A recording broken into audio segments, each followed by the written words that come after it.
Thank y'all for being here, and also want to thank those who are gathered with us today, including Senator Perry and Representative Drew Darby, Mayor Thompson, Chief Nim Kidd, who are at the table with me. I want to thank the leaders behind me who've been working tirelessly over the past 2 or 3 weeks or so to help respond. We got a large number of first responders over here, first responders who have stepped up and literally saved lives of so many people across this entire region. I'm here today to provide an update on the recovery process in Tom Green County. Before I go into that, however, I want to make clear that we're not taking our eye off of what's going on in Kerrville at all. We continue the process of recovering bodies, of removing debris, of rebuilding, and the early process of getting people back into homes or to where they were living. I do need to share with you an updated number, 2 updated numbers. The numbers that I have of those who have lost their lives statewide in this flooding episode in the month of July is now 135. Those who have lost their lives in the Kerrville area because of the floods is now 116. And we will continue the search for everybody in every single region that was affected by these devastating floods. And while Kerrville has drawn a lot of attention, and there's reasons for it, I think it's the largest flood in the history of Texas. And more people lost their lives in Kerrville than those who lost their lives in Hurricane Harvey, just to understand the magnitude of it. But during all of that, we have been focused on what was going on in Tom Green County. And we began working with Tom Green County since at least the day before the storms hit, beginning on July the 3rd. On July the 3rd, the state deployed Texas Task Force 1 boat crews to be here and be available in the event they were needed. And it turned out they were needed. We also deployed other resources and assets to make sure that there would be the ability to respond, including a boat crew that was sent to Brady on July the 3rd, the day before the flooding took place. I issued a state disaster declaration for Tom Green County on July the 4th and requested a federal disaster declaration for Tom Green County on July the 10th. And it was granted the next day. Now, in Tom Green County, we are working with officials and working with the community to go through the many stages of the recovery process. Part of that is helping individuals in the tough challenges they're facing, whether it be mental, emotional, physical, or property or family, whatever the case may be. We have so many agencies at the Disaster Recovery Center right now that are responding to the needs of people in the Tom Green County area. Other needs that are being made at the Disaster Recovery Center are needs concerning individual assistance. That individual assistance is now available because of the major disaster declaration that was granted by the federal government, by President Trump. Also, public assistance is available for Tom Green County to rebuild the roads and other structures that the county and city are responsible for. I mentioned it at the Disaster Recovery Center. We have today, but we'll have for days on end, more than a dozen state agencies available to help address the needs of the people in this community. Another thing that we're doing is gathering information that helped us understand the way the response was undertaken here. And I gotta tell you, we've not seen a better response in the state of Texas. And there are articulated reasons for that. One is there was a great deal of collaboration at all levels, from the very first minute all the way until this moment in time. The response by local officials was extraordinary. We actually, in talking to Chief Nim Kidd, we considered the way that Tom Green County, and I say the county, it obviously involves the city, your mayor, every local official at every level. We consider it to be a model for the way that communities need to respond to disasters like this. And we will talk more about that in the upcoming special session. But in talking to the officials about why they responded the way they did, they talked about being trained for events like this months in advance, being organized and then executing on what the game plan was, but also maintaining a sense of compassion for the needs of the people of this community. Most importantly, they prioritized saving lives. In any type of disaster, saving lives is the first and foremost thing that everybody should have. And that's exactly what took place here. I've heard so many stories about so many rescues that have taken place. Rescues that literally saved lives. Had it not been for those rescues, dozens of people in this community would have lost their life. And there are others that may not have lost their life, but they were still rescued, and they are now able to move forward because of the fact they were rescued. I had the chance to visit with local residents, and I wanted their input on what they were seeing and experiencing. And some words always came up, and that is that they said in San Angelo, we're one community.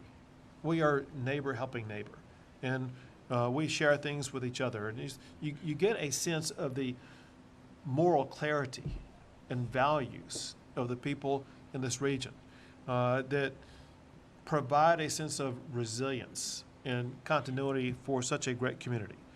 One person mentioned this is neighbor helping neighbor. Others have talked about enduring relationships, that it's those relationships that help them get through these challenging times. Going forward, the state is going to remain working with Tom Green County until the recovery is complete. I mentioned a special session. As you know, we have a special session beginning on this coming Monday.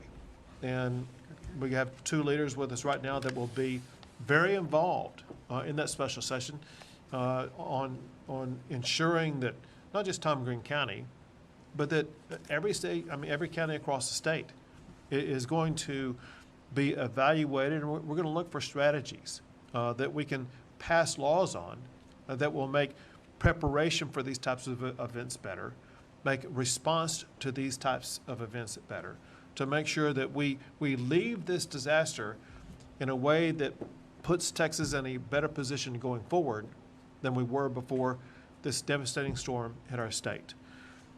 I know that one thing that I also hear about that I want to just mention real quick, now that the storm has passed, the needs for housing have surfaced. And we are working at the Disaster Recovery Center on addressing those housing needs. In the meeting that we were at before coming out here, we talked about the pressing need to address housing.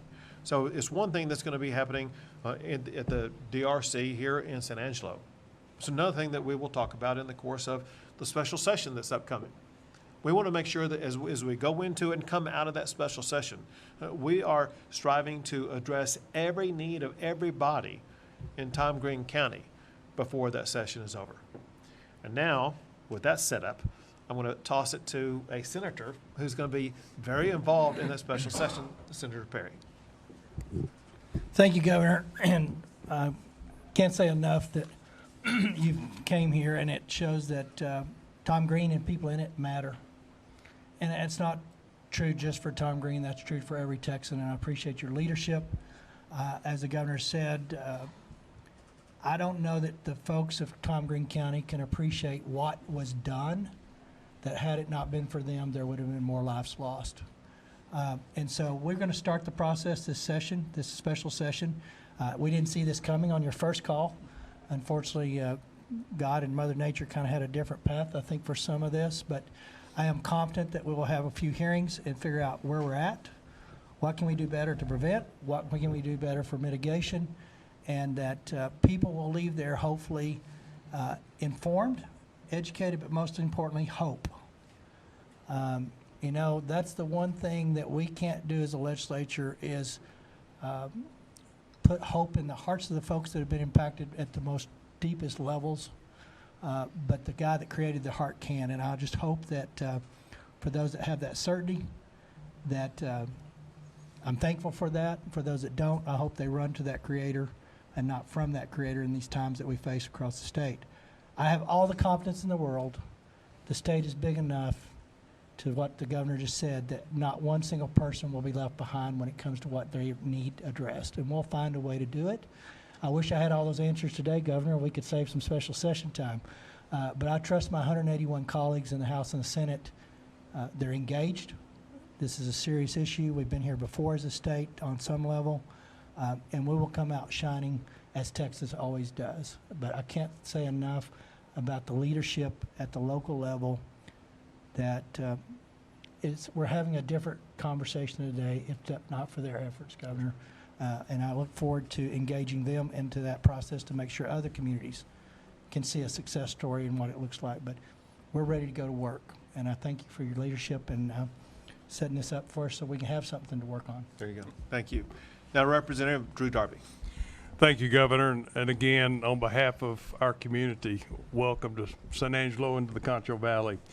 Your presence here demonstrates the focus of your office and of the state organizations to help this community and this region out in this important time. And your presence is valued, and we want to publicly show you our appreciation for that.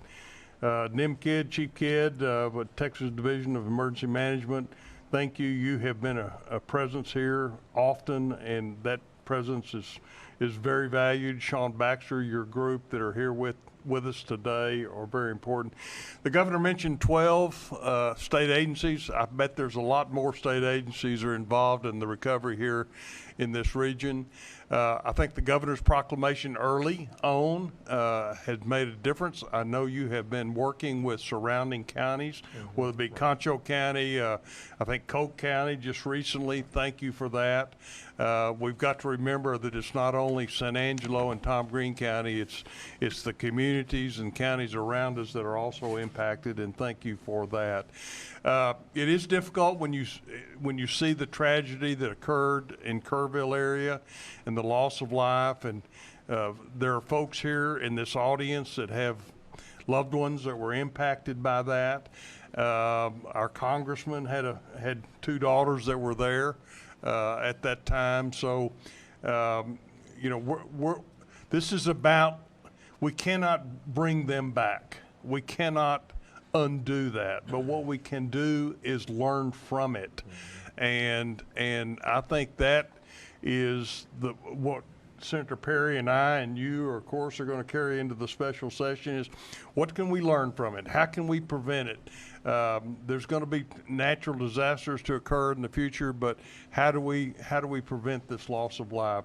And thanks to the men and women behind us and to the first responders for your bravery, for your diligence, for your hard work and dedication to the proposition of saving our community. Thank you for that. And again, thank you all for being here. Thank you very much. Now, Mayor Thompson. First things first, thanks for coming here and seeing us. As a voice of the local people here, I want you to know that from the word go the morning of the 4th, we heard from every one of y'all, all of our first responders. Everybody became a first responder. But what was very impressive along this pattern and path was the communication downhill that said, don't let government get in your way. If you need help, let us know, and whatever you need, just ask. That rolled forward for 7-10 straight days. City, municipal, state, federal people all came lockstep together to create a response where nobody was in the way. There were no egos in the room. It was, we'll do what we need to do to get it done. We developed many private-public partnerships, especially with our nonprofits, to let them manage and execute in areas that they have expertise that maybe city, state, municipal government do not, as far as housing, volunteer management, resource control. And they did an impeccable, outstanding job. Our reaction and response was great. Our recovery is going to be how we're going to be judged. Mm-hmm. And with the flow of assets coming from, say, Kerrville, this area up here, we have the opportunity to move our recovery from months to weeks. Right. And with y'all's help and the conversations we just had, I've never been as, I would say, as excited or more confident that Not only is that our goal and ideal, it's also y'all's too. It's all comes down from state level. Make this happen. Take care of your citizens. We're going to help you with housing. We're going to try to help you navigate a path. Most important thing that everybody said in there was there's lots of things that we need to figure out what those are. Senator Perry, you said let's not have false expectations on what's going to happen, but we're going to execute and try to get everything out to everybody we can as soon as we can. Thank you very much. Thank you very much. Now, Chief Nimkid. Thank you, Governor, and I just want to tell the working media out there, thank you for being here with us and getting this message out, because the first responders of this community absolutely saved lives. Right. The local leadership, from the mayor, the judge, your emergency management coordinator, police and fire chief, sheriff, Texas Department of Public Safety, and the Game Wardens working together as one organization was an amazing feat. If the rest of the state worked like that, I would probably be out of a job. The work that was done here locally is second to none. Then I've got to thank all the volunteers that are out there. We went through houses today where Samaritan's Purse and other volunteers were out there cleaning out the houses, putting the debris in the piles that it needs to be. Very few communities in this state have pre-positioned debris contracts. This one does. They're taking it seriously. Y'all are in good hands. Disasters are going to happen, but leadership like this at the local level will make that recovery so much faster.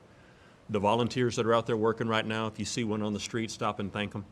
They're here for the goodness of good and the hearts and their kindness, and they will help you recover faster than any level of government ever will. So take care of your volunteers that are out here. Glad to be here with you, Governor. Thank you very much. I want to double down on what Chief Kidd said about the volunteers. I had the opportunity to meet with many of them today, but know all that they are doing. And some of them are volunteers with organizations that existed long before this, and some are just volunteering on their own right now. And what these volunteers are doing, both here in this county as well as Kerr County and counties in between, are changing the face of Texas. We would not be able to be where we are or make it through the recovery process the way that we are without the volume of volunteers that we have. And I'll add this. I've never seen such generosity from our fellow Texans in supporting their communities, those in need. And I got to tell you, what you are providing in monetary resources to help these individuals in these communities is going to accelerate that rebuilding process. Every donation that's coming in that I'm working on is going to make sure, is going to someone who's going to be having a home rebuilt or an RV trailer restored, whatever the case may be. We want people back in their homes as quickly as possible. And one thing that accelerates that process are the very generous donations that are coming from our fellow Texans. And with that, we'll take a few questions. Governor Abbott, God bless you first of all, and all of the folks that have labored to support the people of Texas here. What can we do now concerning an early warning system? I heard some of that mentioned in Kerrville, now here in San Angelo. Is there a plan in place for Texas to have an early warning system in case of flooding, tornadoes, et cetera? So, I mean, there's several things that need to be answered to that, several responses to that. One is that, in some places there are early warning systems, in some places there are not. And what we need to do, what we are going to do in the session, is evaluate early warning systems. But we have to evaluate it, I think, through this lens. And that is that what may be needed in the Guadalupe River area could be completely different than what is needed in Tom Green County. And we need to be working with leaders and members of local communities to learn from them what is going to be best for them. I'm going to give you a very easy example. And that is, as a person who's been in Hunt, Texas, which was ground zero of where the Guadalupe River flooding took place, there is virtually no cell phone availability at any time. Cell phone warnings would have, I think they were triggered, but they largely would have been irrelevant because of the inability for people to communicate. So I'm going to add to the menu. We have to work on improving communication levels in all of these different regions. Improving communications will be a part, of early warnings that we need to address. That said, I know that this senator, this representative are keenly focused on early warning systems, and we'll get something passed on it. Governor, Sean Humphrey, Fox West, Texas, thank you for being here. Over the past few weeks, since these floods started, we've seen farmers, ranchers, rural Texans really having to handle a lot of work on their own. We've talked about the volunteer help for some of those families, including one we spoke with yesterday. Volunteers got there for the first time, even up to yesterday. So as you look forward and go into the special session, how can we look toward, just making sure even in those rural communities, those small places like Concho County, people are getting the help they need? So every person in every county affected by these storms is a priority, large and small. And so we'll be going county to county. I talked about the people who are available right here, right now in this disaster recovery center. Those same agencies are available in every single county that is affected.